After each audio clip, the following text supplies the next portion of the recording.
ہیں اس بڑی سفارتی کامیابی کی جو کہ پاکستان کو حاصل ہوئی. اس حوالے سے بات کرنے کے لیے ہمارے ساتھ موجود ہیں سابق وفاقی وزیر خرم دستگی. السلام علیکم خرم صاحب، بہت شکریہ جوائن کرنے کے لیے. بہت شکریہ، آپ نے مجھے مدعو کیا. خرم صاحب، یہ سفارتی کامیابی تو ہے اور بڑی اس لیے ہے کیونکہ ایسے وقت میں آئی جب ہمارے اوپر تلوار لٹک رہی تھی ساری دنیا کے اوپر، اور سب کی نظریں تھی کہ ٹرمپ نے جو ڈیڈ لائن دی ہے جس میں انہوں نے کہا ہے کہ وہ پوری سویلائزیشن کو ایران کی تباہ کر سکتے ہیں اگر ایران ٹیبل پر نہ آیا. نہ صرف یہ، اسی روز آپ نے دیکھا کہ کس طرح سے ریٹیلیٹری حملے کیے ایران نے سعودی عربیہ پہ، اور پاکستان نے اس سچویشن کو بھی ہینڈل کیا. And with in few hours جو ہے وہ یہ سب ہو رہا تھا، اور پھر شہباز شریف صاحب کا یہ پوسٹ آنا کہ انہوں نے جو پروپوز کیا کہ 2 ہفتے کا جو ہے وہ سیز فائر کر لیا جائے، اور اس پر ٹرمپ اور ایران کا مان جانا. آپ کیسا دیکھ رہے ہیں اس کو؟ جی، اللہ تعالیٰ کا تو شکر ادا کرنا ہے، لیکن پاکستان کی جو کامیابی ہے ہمیں یہ ادراک ہونا چاہیے. ایسی حالت میں ہوئی ہے جب باقی دنیا بے بس تھی. ہیلپ لیسنس کا لفظ استعمال کیا گیا کہ چونکہ صدر ٹرمپ نے اپنے سارے حواریوں کو، جو کہ بڑے مؤثر ملک ہیں جن کا بڑا معاشی وزن ہے، سفارتی وزن ہے، ان کو چونکہ ناراض کر دیا تھا اور دھتکار دیا تھا، تو ایسے موقع پہ جب دنیا بے بس نظر آ رہی تھی بشمول ہمارا ہمسایہ ہندوستان، تو پاکستان نے یہ ایک مشکل بیڑا اٹھایا. اور اس میں جو پاکستان کا سفارتی کردار تھا پچھلے سال، جو 12 سال کی اسرائیل ایران جنگ تھی، اس میں بہت ایک ذمہ داری سے پاکستان نے ڈپلومیسی کی تھی، اس کا پاکستان کو فائدہ ہوا. پاکستان نے پچھلے 1 سال میں جو صدر ٹرمپ کے ساتھ اپنے تعلقات بہتر کیے ہیں، اس کا بھی پاکستان کو فائدہ ہوا. اور نتیجہ یہ ہے کہ ایک بڑا واضح، جو ایک ہم انگریزی کا لفظ ہے کیٹاسٹروفی، ایک بہت بڑی تباہی جو تھی جس کی طرف دنیا جا رہی تھی. اور پہلے تو یہ تھا کہ معاشی تباہی ہو رہی، لیکن صدر ٹرمپ کی دھمکی کے بعد تو ایکچوئل جو تباہی تھی اس کا بھی اندیا آ گیا تھا. تو پاکستان نے یہ جو سیز فائر کروایا ہے چاہے 2 ہفتے کے لیے، یہ ایک بہت بڑی کامیابی ہے، پاکستان کی تاریخ کی غالباً سب سے بڑی سفارتی کامیابی ہے. اور اس لیے غیر معمولی ہمیں حقیقت دیکھنے کو ملی ہے کہ ایران اور امریکہ دونوں کے اعلامیوں میں وزیر اعظم شہباز شریف اور فیلڈ مارشل عاصم منیر کا نام لے کر ان کا شکریہ ادا کیا ہے. اسی طرح جو ہے دنیا کے ممالک جو ہیں، ابھی چند منٹ پہلے آپ کے پروگرام سے Netherlands, Germany, France, Italy, UK، Canada, Denmark, Spain, EU council اور EU کمیشن نے ایک مشترکہ سٹیٹمنٹ ایشو کی ہے جس میں اس کا پہلا جملہ ہے کہ we thank Pakistan and all partner involved for facilitating this agreement. تو پاکستان کی ایک یونیورسل جو ہے وہ پذیرائی ہو رہی ہے، اس پہ اللہ تعالیٰ کا شکر ادا کرنا ہے. ہماری قیادت نے جس طرح کام کیا اس میں، وزیر اعظم نے، فیلڈ مارشل نے، وزیر خارجہ اسحاق ڈار نے، ان کا بھی ہم شکر گزار ہیں کہ انہوں نے پاکستان کا جھنڈا اونچا کیا. اور پاکستان کا جو ایک اور بہت بڑا ہدف پاکستان نے حاصل کیا ہے، وہ صرف یہ نہیں ہے کہ سیز فائر ہو گیا، وہ اس کا ہدف یہ بھی تھا کہ یہ جو امریکہ اسرائیل کی جنگ ہے ایران پر، یہ کسی صورت بھی ایران اور عرب جنگ میں وسیع تر نہیں ہونی چاہیے. تو اس کو بھی ہم نے ایک بہت بڑے ڈیزاسٹر کو وہاں بھی اوائڈ کیا ہے اپنی ڈپلومیسی کی وجہ سے. اور اس کی وجہ سے اس میں سعودی عرب کا اور قطر کا خاص طور پہ بہت اہم رول ہے، جنہوں نے ایک ضبط رکھا، جسے انگریزی میں کہتے ہیں ریسٹرینٹ رکھا. اور وہ حالانکہ یہ سب ایران پر جوابی حملے کر سکتے تھے، لیکن انہوں نے ضبط رکھ کر جو ہے اس جنگ کو بھی پھیلنے سے بچایا، اور جو پوری دنیا کی معیشت تھی اس کو بھی دوبارہ اگر ہمیں راستے پر لانا ہے تو اس کا راستہ ہموار کیا. یہ بتائے گا خرم صاحب، جب آپ کہتے ہیں کہ ظاہر ہے ایک کوشش یہ بھی تھی کہ شاید ایران عرب کانفلکٹ میں جو ہے وہ یہ نہ بدل جائے، یا پھر جب آپ یہ کہتے ہیں کہ دنیا جو ہے وہ بے بس تھی، اور یہاں تک کہ سپر پاورز لائک چائنا یا پھر جو اسٹرانگ کنٹریز ہیں لائک رشیا، وہ بھی جو ہے وہ چپ کر کے دیکھ رہے تھے کہ let's see how things develop. ایسے میں پاکستان جو کہ ایک ڈیموکریٹک کنٹری ہے جہاں پہ ڈفرینٹ وائسز ہیں، ڈفرینٹ تھاٹس پائی جاتی ہیں، ڈفرینٹ اوپینینز ہیں، وہاں یہ بھی اوپینین تھا کہ پاکستان کے لیے بہت رسکی اور کاسٹلی جو ہے وہ ہو سکتا ہے. اس رسک کو مد نظر رکھتے ہوئے بھی پاکستان اس میں گیا، اور نہ صرف اس میں اس کو ایک سٹارٹ دیا ہے اس ڈپلومیسی کو، بلکہ اس کو بہت اسٹرانگلی، بہت اگریسولی جو ہے وہ پرسو کیا. اس کو آپ کیسے دیکھ رہے ہیں؟ جی، میں تو سراہنا چاہتا ہوں پھر اپنی قیادت کو کہ بڑے نازک موقعوں پر انہوں نے کسی پھسلن والے بیان کا سہارا نہیں لیا, وہ نہیں پھسلے, اور انہوں نے اصول کی بات کی. دیکھیے یہ اگر آپ کو جنگ کے پہلے دنوں میں جو پاکستان کا بیان ہے کہ پاکستان نے امریکہ کی ایران پر حملے کی مذمت بھی کی اور ایران کے عرب ممالک پر حملوں کی بھی مذمت کی اسی بیان میں. اب یہ ایک مشکل فیصلہ ہے نا کہ اگر ایران ناراض ہو سکتا ہے کہ جی آپ نے جو ہے وہ ہماری مذمت کیوں کی, لیکن پاکستان نے اپنا جو اصول تھا کہ کسی اور خود مختار ملک پر حملہ نہیں کرنا چاہیے, پاکستان نے اس اصول کی جو ہے پاسداری کی. اسی طرح میری نظر میں ایک بہت ہی کروشل بیان جو فارن منسٹر اسحاق ڈار نے سینٹ میں دیا 3 ہفتے پہلے, جس میں انہوں نے کہا کہ ہم ایران کی جو سویلین نیوکلیئر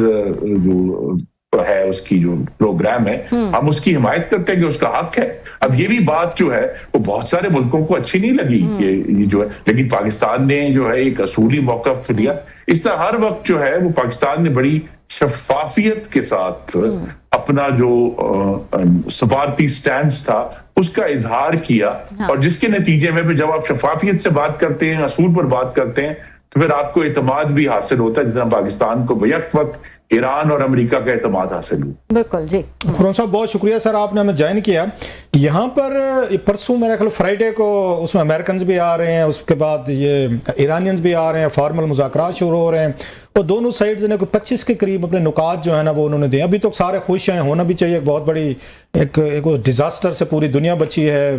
لیکن ابھی سے یہ بھی کہنا شروع ہو گئے ہیں, سم لوگ ہوتے ہیں جو اس کوشچن کے کیا یہ 2 ہفتے کے لیے رہے گی, 2 ہفتے بعد خدا نخواستہ پھر شروع ہو جائے گا. آپ کیا کامیابی کی امید دیکھتے ہیں بینگ اس کے یہ فارم منسٹر کہ 25 پوائنٹس میں سے کتنے پوائنٹس پہ یہ اگری کر کے یہ جو سیز فائر ہے یہ قائم رہے گی, آگے بڑھے گی, یا آپ کو لگتا ہے کہ پھر کوئی مسئلہ پیدا ہو سکتا ہے سر 15 دن بعد؟ جی دیکھیے, ایک تو یہ کہ یہ ایک مستقل نازک صورتحال رہے گی, اس میں ہمیں کوئی خوش فہمی نہیں ہونی چاہیے, اور ہمیں یہ بھی کوئی خوش فہمی نہیں ہونی چاہیے کہ دونوں جو فریقین ہیں ان کے درمیان کوئی اعتماد نہیں ہے, بالکل ٹرسٹ نہیں ہے. تو یہ رول پاکستان نے پلے کیا لیکن ٹرسٹ نہیں ہے, اور غالباً وہ شاید شروع میں ایک دوسرے کے آمنے سامنے ایک میز پر بیٹھے بھی نہ, جس طرح عمان میں ہوا تھا کہ ایک کمرے میں امریکی ہیں اور ایک کمرے میں ایرانی ہیں, اور بیچ میں جو ہے وہ کچھ ممالک رول ادا کر رہے تھے جو کہ پاکستان کرے گا. تو یہ ہمیں جو مشکلات ہیں ہمارے سامنے, لیکن جو مجھے کچھ امید پیدا ہوئی ہے وہ پھر میں حوالہ دوں گا کہ دونوں ممالک نے جو اعلامیہ جاری کیا, خاص طور پہ آئی تھنک امریکہ کا جو اعلامیہ تھا صدر ٹرمپ کی طرف سے, وہ بہت سگنیفیکنٹ تھا, کیونکہ انہوں نے اس میں الفاظ یوز کیے کہ دی 10 points by Iran are a workable, یہ ایگزیکٹ الفاظ ہے, workable basis on which to negotiate. تو میرے خیال میں معاملہ جو ہے وہ آلریڈی 25 سے 10 پر آ گیا ہے, اور کیونکہ ایران نے بھی جو ہے, خیر انہوں نے تو زیادہ بات کر دی کہ یو ایس نے ایکسیپٹ کرنی ہے پرنسپلز آف 10 points, لیکن یہ کہ ان 10 points پر جو ہے وہ گفتگو ہوگی. لیکن سر پھر میں سوری آپ کی بات کر دوں, لیکن پھر بہت سارے لوگ, یا ہم خود بھی, آپ بھی فالو کرتے ہوں گے, وہ ٹرمپ صاحب کی جو پرسنالٹی ہے ان میں انپریڈکٹیبلٹی کا ایلیمنٹ اتنا زیادہ ہے کہ صبح کچھ, شام کچھ, دوپہر کچھ, تو وہ اس پہ قائم رہیں گے کہ ایران کے یہ جو 10 points ہیں, اگین جیسے آپ کہہ رہے ہیں it's a very encouraging statement, اس سے بڑی پازیٹیو ایک وائبز آتی ہیں, کیا وہ قائم بھی رہیں گے اگلے 15 دن تک مذاکرات میں, یا پھر کہیں گے نہیں کہ ہمیں جو اس میں سے 2-4 شرائط جو ہمیں منظور نہیں ہیں؟ ایک میں خوف تو رہے گا, ڈر تو لگا رہے گا ان کو سامنے رکھ کر اگر دیکھیں ٹرمپ صاحب کو. جی ڈونلڈ ٹرمپ 2 معاملات میں پریڈکٹیبل ہیں. جی, ایک تو یہ ہے کہ وہ جو بین الاقوامی مارکیٹس اور جو یو ایس اسٹاک مارکیٹ ہے اس کے معاملے میں انتہائی حساس, اور یہ ان کا مستقل ان کی حساسیت ہمارے سامنے ہے, اور وہی چیز ان کو ٹیبل پر لے کر آئی ہے. دوسرا یہ جو سیز فائر ہے, اس نے ایک جو فیصلہ ہے, چاہے اس کو کسی نے بیان نہیں کیا, وہ یہ ہے کہ جب ایک ایسا موقع آیا 40 دن بعد جب امریکہ اور اسرائیل کے مفادات علیحدہ ہو گئے, تو صدر ٹرمپ نے امریکہ کے مفادات کو ترجیح دی ہے اسرائیل کے مفادات کے. اسرائیل کا تو مفاد یہ تھا کہ ایران کو تباہی کر دیا جائے, تو انہوں نے اگرچہ جو ہے وہ کہتے ہیں ڈپلومیسی میں کہ میڈ مین تھیری کا استعمال کیا کہ اتنی بڑی بات کر دو کہ دنیا جو ہے وہ پریشان ہو جائے, اس طرح انہوں نے کہا کہ میں